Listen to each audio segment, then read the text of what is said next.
안녕하세요, 홍튜브입니다. 기능적 운동이라는 말 많이 들어봤을 텐데요. 기능적 운동, 어떤 것을 뜻하는 걸까요? 기능적 운동이란 근육을 타겟으로 하는 운동이 아닌 움직임을 타겟으로 하는 운동 방법입니다. 보디빌딩식 운동이 근육을 타겟으로 하는 운동인데 반해서 기능적 운동은 움직임을 타겟으로 하는 운동입니다.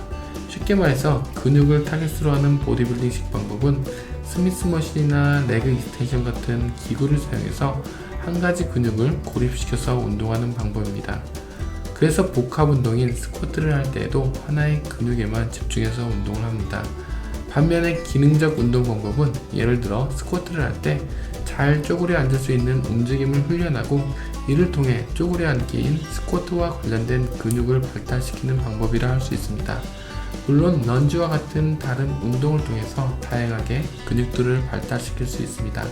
그래서 보디빌딩식 운동 방법의 목적이 근육의 성장이고 기능적 운동 방법의 목적은 기능을 증진시키는 건강과 관련된 움직임, 좋은 움직임을 만드는 것입니다. 서로 목적이 다르기 때문에 어떤 것이 옳다고 할 수는 없습니다. 하지만 저 같은 경우는 물리치료를 베이스로 하기 때문에 기능적 운동에 관심이 많습니다. 물리치료가 움직임에 대한 내용을 주로 공부하며 기능을 증진시키는 것을 목적으로 하기 때문입니다. 다만 최근에 채널에서 3대 운동이 둥근의 마지막 신전 끝범위에서 사용되지 않으며 상체가 고립되어 덜 기능적인 운동이라고 말합니다. 다른 채널에서는 3대 운동이 기능적 운동이 아니라 회전 운동을 포함한 3D 운동만을 기능적 운동이라고 말하기도 했는데요. 덜 기능적인 운동, 정말 맞는 말일까요? 기능적 훈련이란 조금 전에 말한 것처럼 움직임 자체를 훈련하는 것입니다. 3대 운동 중 스쿼트와 데드리프트는 쪼그려 앉는 움직임과 물건을 드는 움직임을 훈련하는 데 있어서 아주 훌륭한 운동입니다. 반면에 걷기와 관련해서는 보행과 조금 더 관련된 런지나 회전 운동을 포함한 운동이 효과적인 운동 방법이 됩니다. 하지만 3대 운동을 하지 않고 런지나 회전 운동만을 많이 한다면 문제가 생기지 않을까요?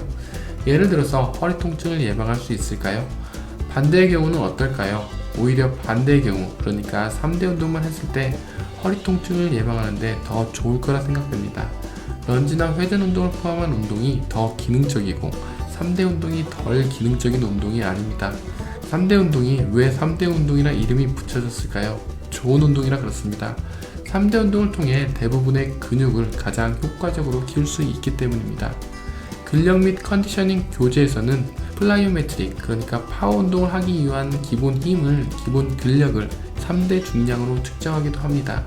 예를 들어서 저강도 플라이오메트릭 운동을 할 시에, 예를 들어 러닝이나 호핑 같은 저강도 플라이오메트릭 운동을 할 시에 기본적으로 벤치프레스는 몸무게만큼 들어야 하고 스쿼트는 몸무게의 1.5배, 그리고 데드리프트는 몸무게의 2배를 들어야 부상 예방에 도움이 될 수 있다고 합니다. 그리고 만약 고강도 플라이오메트릭 운동은 벤치프레스의 경우 몸무게의 1.5배, 스쿼트는 2배, 그리고 데드리프트는 몸무게의 2.5배를 들어야 합니다. 저 같은 경우는 몸무게가 80kg이기 때문에 벤치프레스는 120, 그리고 스쿼트는 160, 그리고 데드리프트는 200을 들어야 고강도 플라이오메트릭 운동을 할 시에 부상 예방에 도움이 될 수 있습니다. 합치면 3대 480입니다. 얼추 3대 500과 비슷하지 않나요? 3대 500이 괜히 나온 말이 아닐 겁니다. 이처럼 3대 운동은 파워 운동 등 격렬한 운동을 할 때 부상을 예방하기 위한 근력의 척도로 쓰이기도 합니다. 그만큼 중요한 운동이라는 거죠.